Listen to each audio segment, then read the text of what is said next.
2 de marzo de 1973. Ciudad de México. Una mujer corre por la calle Río Becerra con la cara hinchada, el labio roto y la blusa desgarrada. Es de madrugada. Las luces de los postes apenas iluminan su cuerpo tembloroso. Toca desesperadamente la puerta de la casa de su tía. Golpea con los nudillos, con la palma, con el hombro. Cuando por fin abren, ella entra llorando, envuelta en un terror que parece más grande que ella misma. Esa mujer es Silvia Pinal, la diva más famosa de México, la musa de Buñuel, la última reina del cine de oro. Y esa noche, según sus propias palabras, escapó de un hombre que había apuntado una pistola a su rostro. Existe un arma que sí se disparaba, un testimonio que fue negado durante décadas, un silencio impuesto por miedo. Y también existe una tumba que 50 años después sería intervenida por sus propios herederos buscando algo que nadie imaginaba. Documentos financieros desaparecidos, joyería que cambió de manos en plena madrugada, grabaciones en audio que revelan confesiones nunca dichas en público, y un testamento que rompió en dos a una de las familias más famosas de México. Esta es la historia de cómo una noche de terror sembró un veneno que atravesó 3 generaciones. De cómo una hija creció entre gritos, golpes y puertas cerradas. De cómo una nieta denunció el secreto más oscuro del apellido Guzmán Pinal. Y de cómo, en noviembre de 2024, cuando el cuerpo de Silvia Pinal fue llevado a su cripta en el Panteón francés, la familia se dividió entre los que querían despedirla y los que querían abrir la tumba. Aquí verás el audio donde Silvia admite el miedo que la persiguió toda la vida, los documentos del conflicto por su herencia, las acusaciones que gritaron desde Miami hasta la Ciudad de México y el detalle final que conectó todo: la noche de la pistola. Pero para entender por qué esta tragedia comenzó, tenemos que retroceder, porque antes de que la fama la coronara, el miedo ya había elegido su nombre. Silvia Verónica Pinal Hidalgo nació el 12 de septiembre de 1931 en Guaymas, Sonora, en una casa modesta, donde el silencio era más fuerte que las palabras de afecto. Su padre, Luis Pinal, un hombre rígido, ausente, de mirada dura, abandonó a su madre cuando ella tenía apenas 1 año. Desde entonces, el apellido paterno se volvió un recuerdo que dolía más que honraba. Su madre, María Luisa Hidalgo, hizo todo lo posible para criarla sola, trabajando largas jornadas en oficinas gubernamentales, dejando a la pequeña Silvia al cuidado de tías, vecinas y en ocasiones de nadie. Esa soledad temprana fue la primera sombra que la acompañó toda su vida. En 1936, cuando tenía 5 años, su madre decidió mudarse a la Ciudad de México buscando una vida mejor. La capital era un torbellino de ruido y oportunidades, y en ese caos la niña empezó a descubrir algo que cambiaría su destino: el escenario. A los 8 años tomó su primera clase de canto. A los 10 debutó en una obra escolar. Y a los 14, mientras sus compañeras soñaban con fiestas de 15 años, Silvia soñaba con marquesinas iluminadas. Pero ese brillo tenía un precio. Cada vez que subía a un escenario, su madre le repetía una frase que se convertiría en sentencia: triunfa, hija. El éxito es lo único que nadie te puede quitar. Sin saberlo, le estaba sembrando una obsesión que luego la arrastraría hacia amores peligrosos. En 1947, con 16 años, fue descubierta por un productor de teatro que la invitó a trabajar en el Palacio de Bellas Artes. Su talento era innegable, su belleza magnética, su voz dulce pero firme. A los 18, ya era una figura reconocida en el circuito teatral y comenzaba a llamar la atención del cine mexicano, que vivía su época de oro. Fue entonces cuando conoció al primer hombre que la marcaría profundamente. Rafael Banquels. Tenía 31 años, era respetado, elegante, con ideas teatrales revolucionarias. Silvia, apenas adolescente, se enamoró de esa seguridad, de esa experiencia, de esa promesa de futuro. Se casaron en 1949. Ella tenía 18, él 31. La diferencia de edad, que al principio parecía un refugio, pronto se transformó en un muro. Banquels era celoso, controlador, a veces explosivo.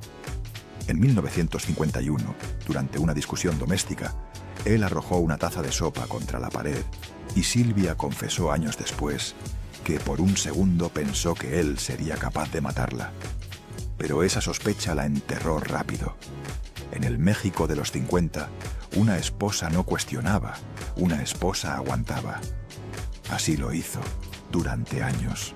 La fama llegó como un huracán. Entre 1952 y 1956, filmó más de 20 películas. Trabajó con Pedro Infante, Joaquín Pardavé, Luis Aguilar.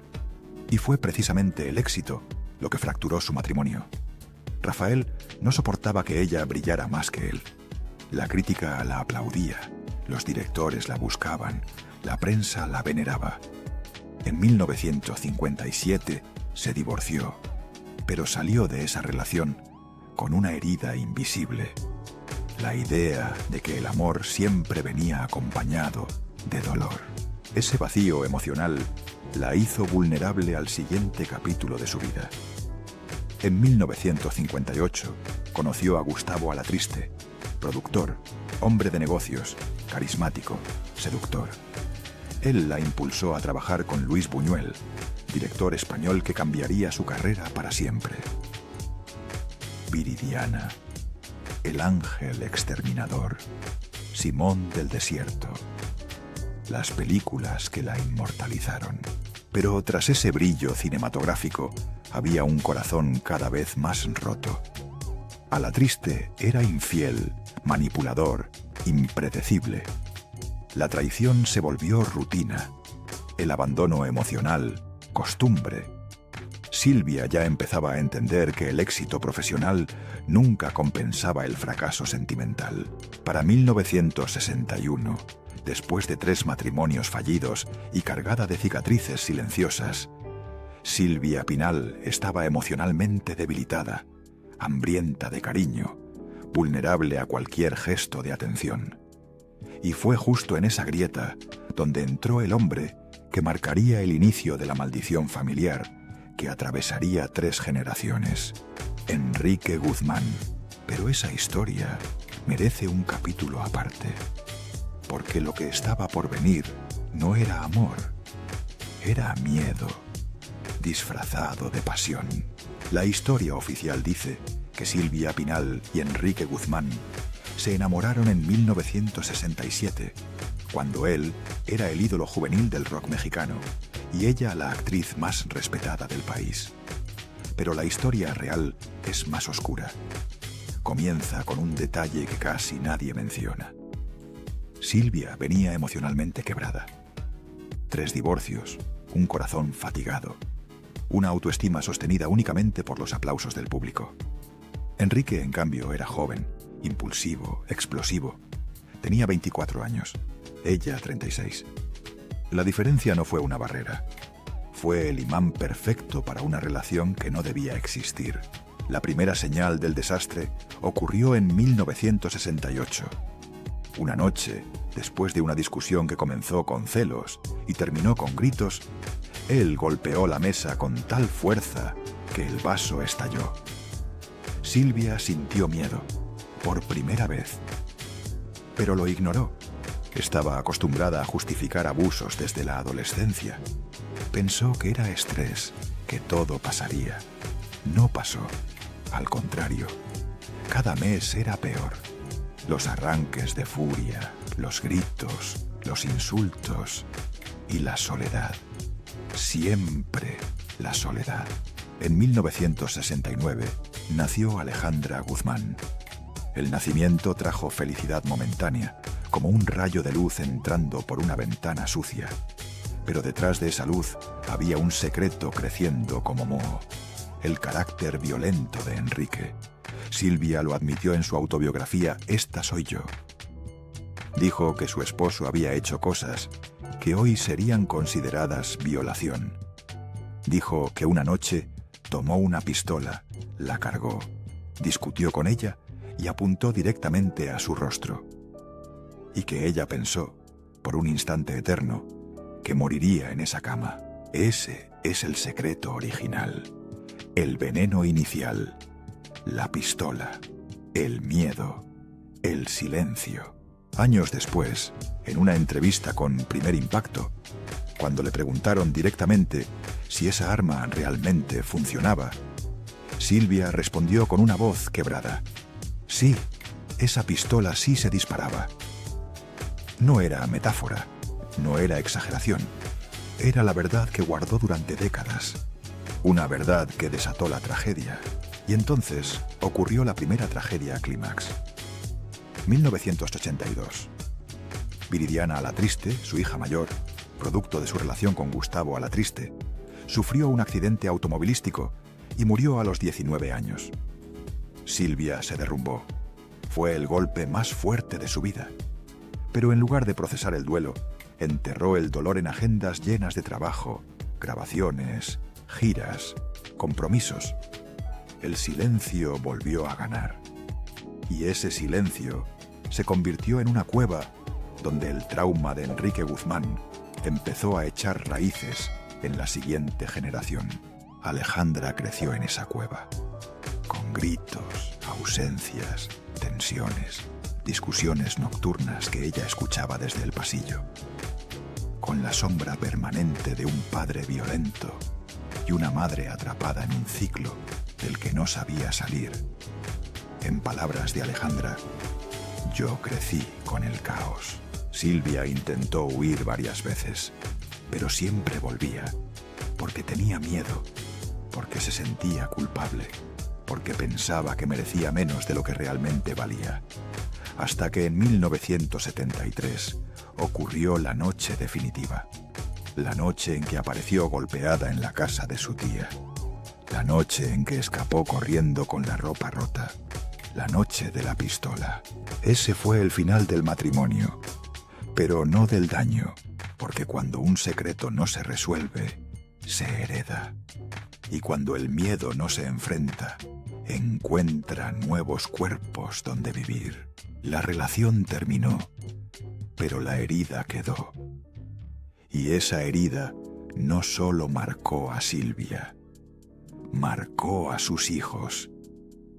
Y como toda maldición silenciosa, estaba a punto de pasar a la siguiente generación. Cuando Silvia Pinal escapó aquella noche de 1973, con la ropa rota y el miedo clavado en la piel, muchos creyeron que el peligro había terminado. Pero los peligros verdaderos no siempre dejan moretones visibles. A veces se cuelan silenciosos en las habitaciones de los niños, en los pasillos donde una puerta se cierra demasiado fuerte, en los ojos que observan sin entender. Y así fue como la segunda generación empezó a cargarse de un dolor que no pidió. Silvia Pasquel fue la primera en sentirlo. Nació en 1950, antes de la era Guzmán, antes del rock y de las pistolas. Creció entre sets de televisión, camerinos, luces, entrevistas, aplausos y silencios. Mucho silencio.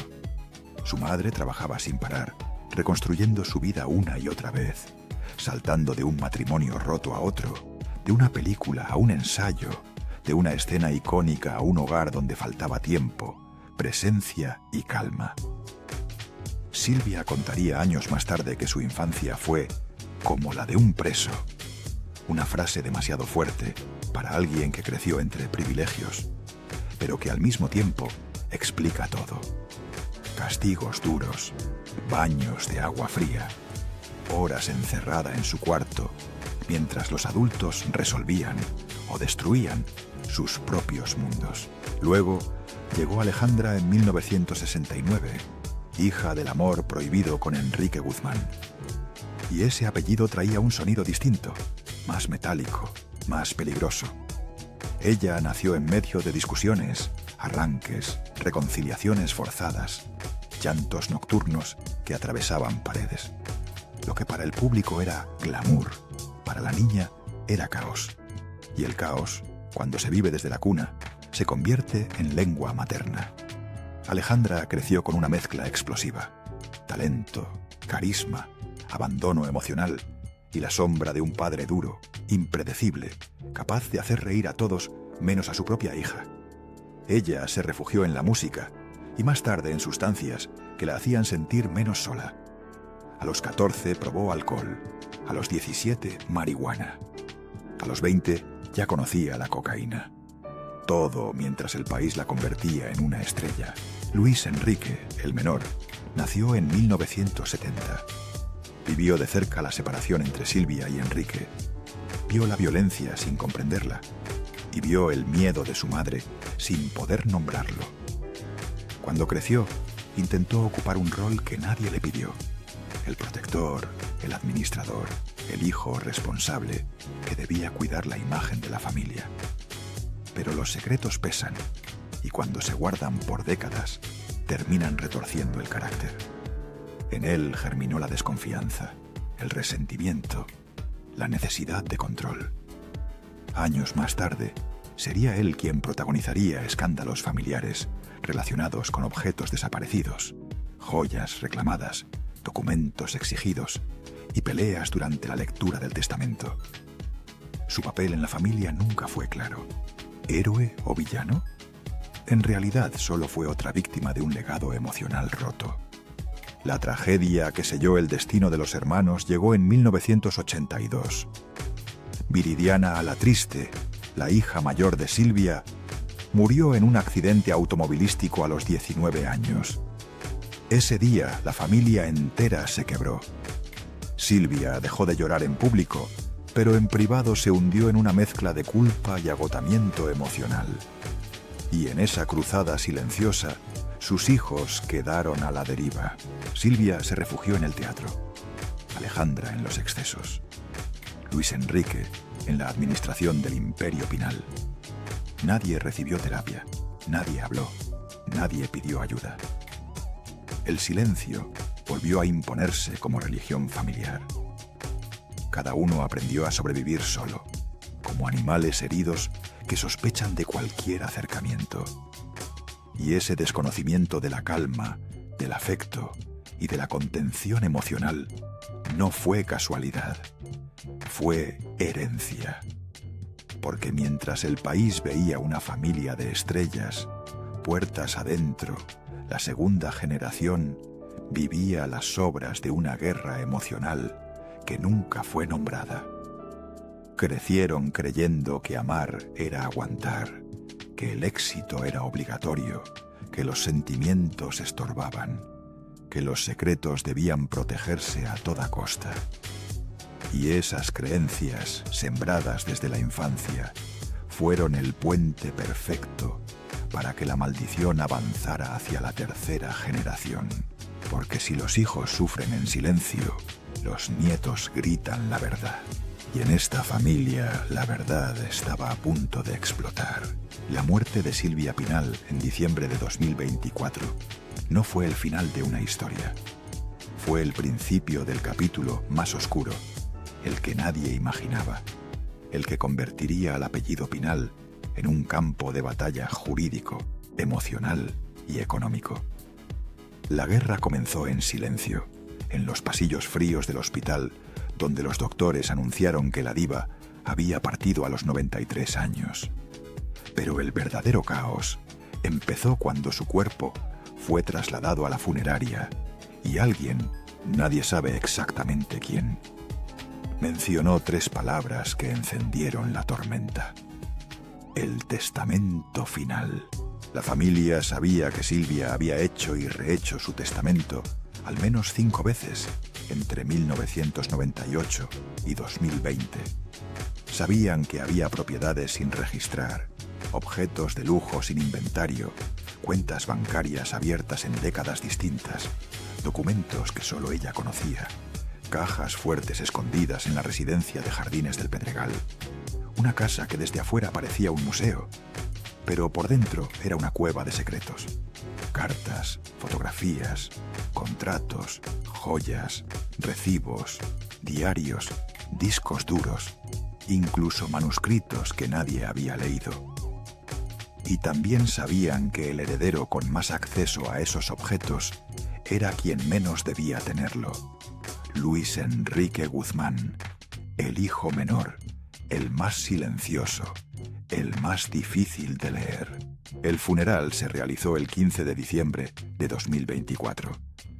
Mientras los fans lloraban afuera del Panteón francés, adentro los herederos ya se miraban como enemigos.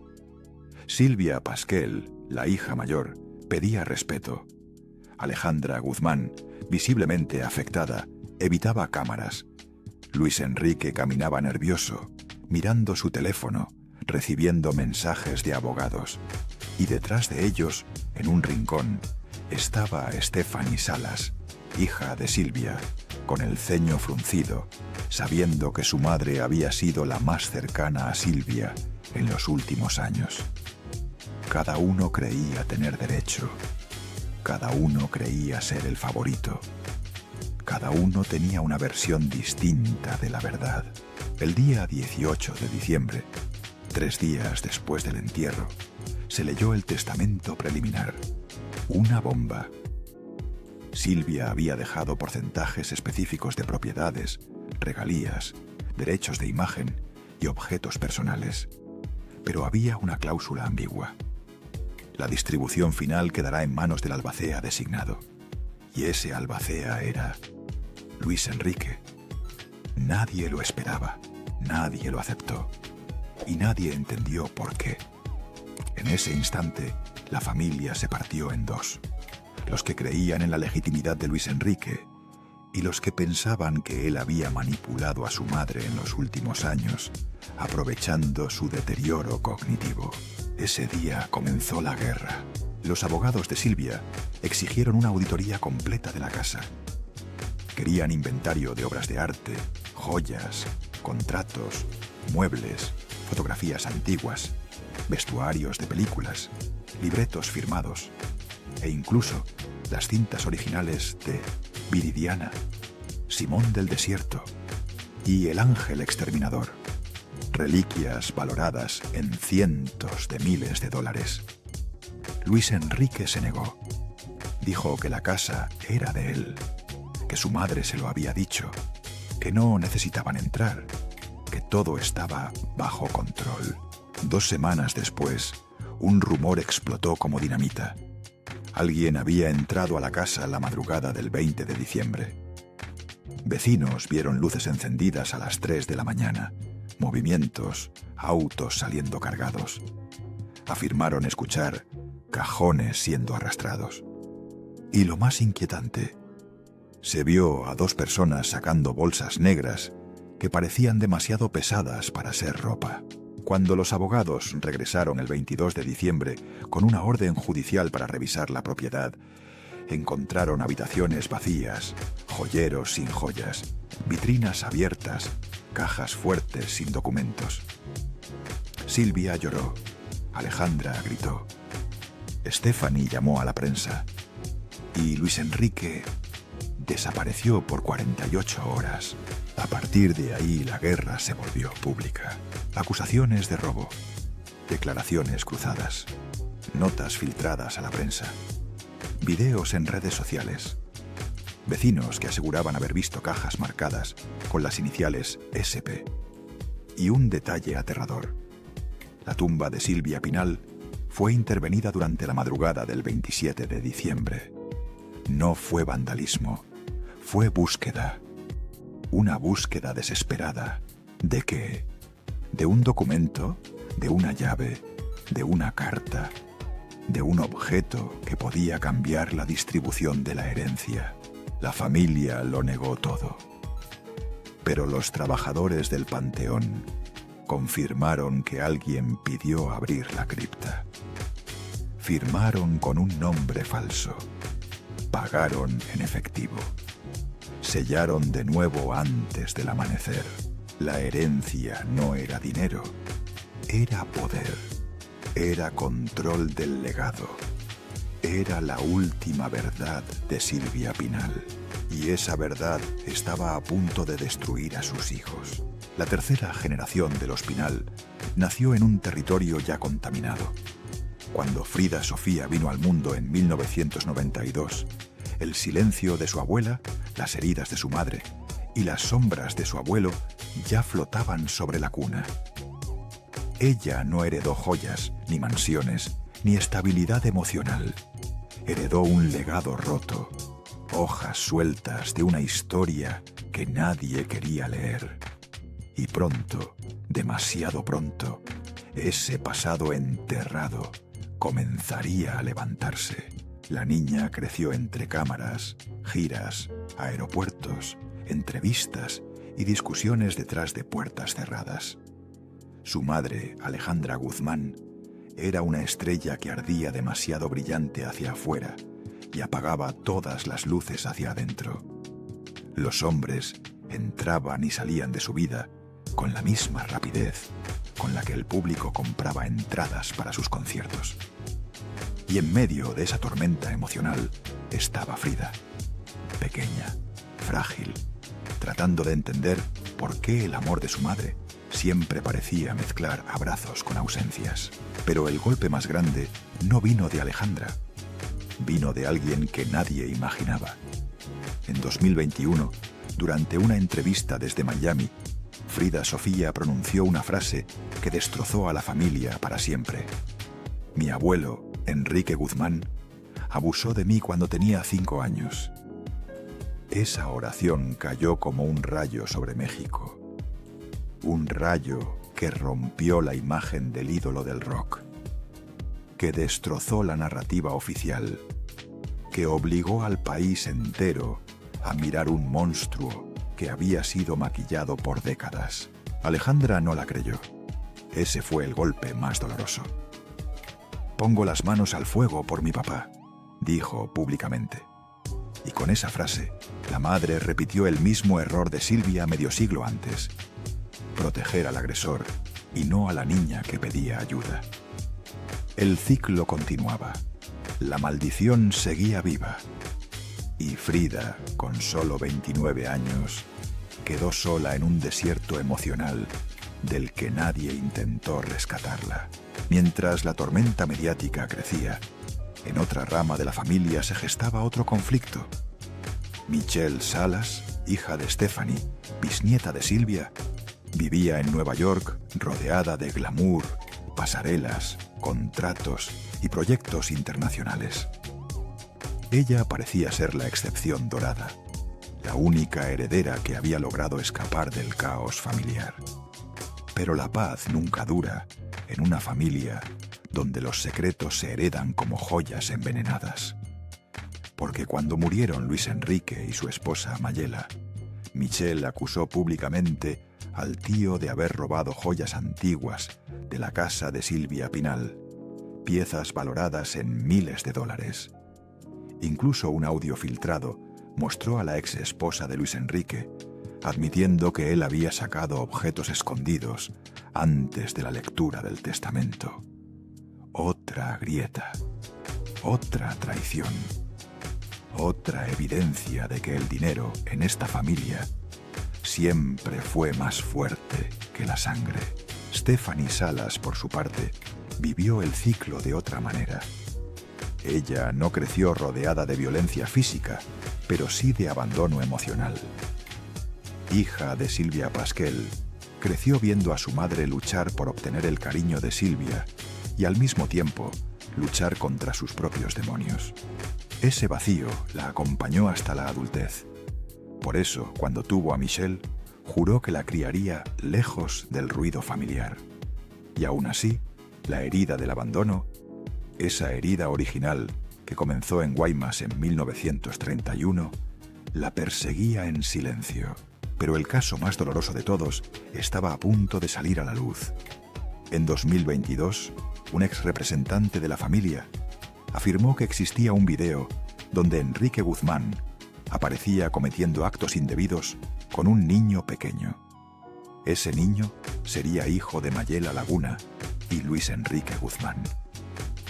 El escándalo explotó antes de que las autoridades pudieran verificar la evidencia. Y aunque todo quedó en acusaciones no comprobadas, el daño ya estaba hecho. La maldición avanzaba, arrastrando inocentes. 3 generaciones marcadas por el mismo patrón. Miedo, silencio, negación, dolor, secretos. Y ahora la tragedia ya no era una historia del pasado. Era presente, era real, era inevitable, porque en la familia Pinal el dolor no muere, se transforma, se hereda y después exige su pago. La muerte siempre llega en silencio, pero en el caso de Silvia Pinal llegó rodeada de un ruido que no merecía. Peleas, abogados, cámaras, declaraciones cruzadas. Durante décadas, la familia había vivido bajo la sombra de secretos que nadie quería nombrar. Pero el final de Silvia no trajo paz. Trajo un espejo. Uno que les mostró a todos la herencia que realmente dejó. Un legado emocional roto. En noviembre de 2024, mientras los doctores luchaban por mantenerla con vida en un hospital de la Ciudad de México, sus hijos no luchaban por ella, luchaban entre ellos. Silvia Pasquel pedía calma, Alejandra lloraba en silencio, Luis Enrique hablaba con abogados por teléfono, y en un rincón, lejos del tumulto, Stephanie Salas se preguntaba cómo la mujer que dio vida a una dinastía de artistas podía morir sin que sus hijos se pusieran de acuerdo, ni siquiera para entrar juntos a su habitación. La imagen era devastadora.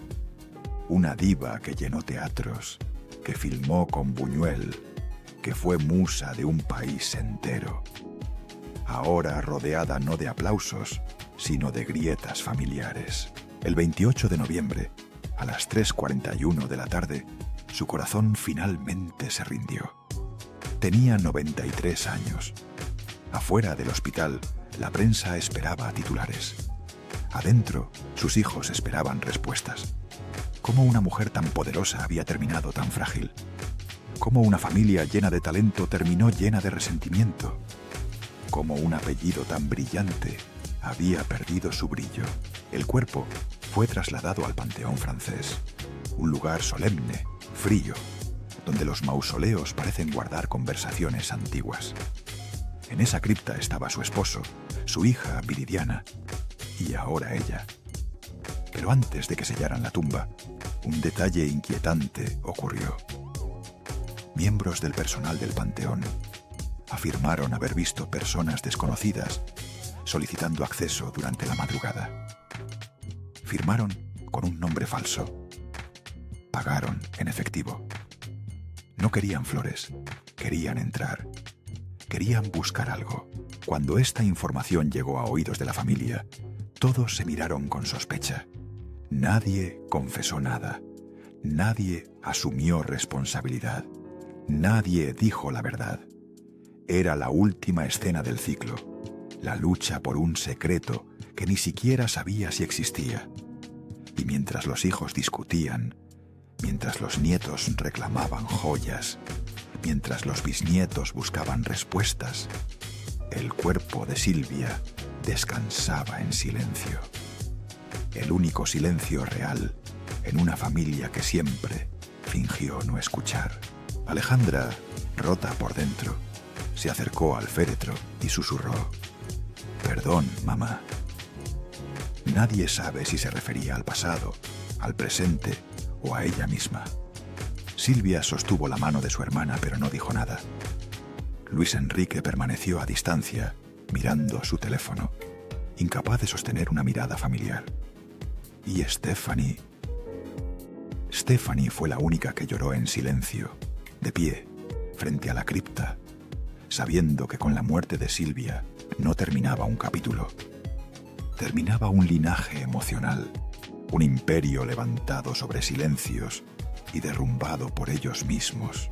El ciclo parecía haber llegado a su fin, pero la herida seguía abierta y alguien tendría que decidir si la dejaba sangrar o finalmente la cerraba. La muerte de Silvia Pinal no fue el cierre de una tumba, fue la apertura de una verdad que durante 70 años sus hijos y nietos habían evitado mirar. Cuando el polvo del funeral se asentó y los abogados guardaron sus carpetas, cuando las cámaras apagaron sus luces y los medios encontraron otro escándalo al cual aferrarse, lo único que quedó fue el silencio. Un silencio pesado, incómodo, casi insoportable. Un silencio que obligaba a la familia a enfrentarse a algo que nunca habían querido aceptar. Que la maldición no estaba en los hombres violentos, ni en el dinero desaparecido, ni en las tumbas intervenidas. La maldición estaba en el miedo. Y ese miedo se había heredado como una joya rota, de mano en mano, generación tras generación. Pero no todos estaban dispuestos a continuar el ciclo. Lejos del ruido mediático, lejos de la casa de jardines del Pedregal, lejos de los pasillos legales donde el apellido Pinal era un expediente más, una nieta comenzó a escribir una historia distinta. No fue Alejandra, no fue Silvia, no fue Luis Enrique. Fue la más lastimada, la más señalada, la más sola, Frida Sofía. Aquel grito que lanzó en 2021, acusando abuso cuando apenas tenía 5 años, no fue un ataque, fue un pedido de auxilio tardío. Y aunque nadie en su familia la creyó, aunque su madre la desmintió en televisión, aunque su abuelo la insultó públicamente, ese grito se convirtió en algo más grande. La primera grieta real en la muralla del silencio. Fue el momento en que la generación más joven decidió no callar. En 2023, Frida entró por voluntad propia a un centro de rehabilitación en Miami. Estuvo 90 días internada. No lo hizo para complacer a nadie, ni para salvar una carrera, ni para limpiar un apellido. Lo hizo para salvarse a sí misma. Salió frágil pero consciente, sin maquillaje, sin poses, sin la armadura de la rebeldía. Dijo una frase que sus antecesores nunca pudieron pronunciar. Yo no voy a repetir lo que me hicieron. Esa oración simple, casi susurrada, fue el acto de rebeldía más grande de la dinastía Pinal. En la otra rama de la familia, Michelle Salas también rompía otro patrón. No buscó escándalos, no respondió a ataques, no peleó por herencias. Eligió la distancia, eligió la paz. Trabajó, viajó, formó una vida fuera del apellido que la había marcado sin pedir permiso. Ese acto silencioso, vivir sin depender del peso familiar, también fue un tipo de redención. A veces romper un ciclo no requiere gritar la verdad, sino negarse a continuar la mentira. Hoy, a casi un año de la muerte de Silvia, la familia sigue rota, pero algo ha cambiado. Por primera vez en décadas, hay jóvenes que buscan terapia, que hablan de trauma sin vergüenza, que no temen cuestionar las narrativas familiares, que no consideran el apellido un escudo, sino una responsabilidad. Las heridas siguen abiertas, pero están expuestas a la luz. Y la luz siempre incomoda antes de sanar. Si miramos esta historia con números fríos, es devastadora. 3 generaciones marcadas por abuso, abandono, adicciones, muertes prematuras, peleas legales interminables y un imperio que se desmoronó sin dejar herederos sólidos. Pero si la miramos con ojos humanos, hay algo más. Una oportunidad. Una oportunidad de que el apellido Pinal deje de ser sinónimo de tragedia y vuelva a ser sinónimo de arte, fuerza y supervivencia. Porque al final, el legado real no está en una tumba, ni en una cuenta bancaria, ni en un testamento sellado en una caja fuerte. El legado real está en quien decide romper el silencio. Y esta vez, por primera vez en 3 generaciones, parece que alguien finalmente lo está logrando.